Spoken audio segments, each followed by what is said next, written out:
आगाज में ये खबर कि बल्ले के अलावा कोई निशान मिलता है तो भी इलेक्शन लड़ेंगे, बॉयकॉट नहीं करेंगे। Chairman PTI barrister Gauhar Khan ने ये वाजे कर दिया, कहा पार्लियामेंट जाने के लिए प्लान बी और सी हमारे पास है। अगर पार्टी निशान ना दिया तो मखसूस नशिस्तों से मसाइल पैदा होंगे।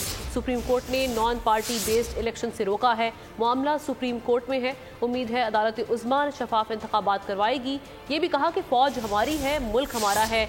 पीटीआई का एस्टैब्लिशमेंट समेत किसी से कोई झगड़ा नहीं। आपको बता रहे हैं कि बल्ले के अलावा कोई निशान मिलता है तो भी इलेक्शन लड़ेंगे, बायकॉट नहीं करेंगे। Chairman PTI barrister Gauhar Khan ने वाज़ेह कर दिया, कहा पार्लियामेंट जाने के लिए प्लान बी और सी हमारे पास है। अगर पार्टी निशान ना दिया तो मखसूस नशिस्तों से मसाइल पैदा होंगे। सुप्रीम कोर्ट ने नॉन पार्टी बेस्ड इलेक्शन से रोका है। मामला सुप्रीम कोर्ट में है। उम्मीद है अदालत उज़्मा शफाफ इंतखाबात करवाएगी। सब्सक्राइब करें और बेल दबाएं ताकि कोई खबर रह न जाए।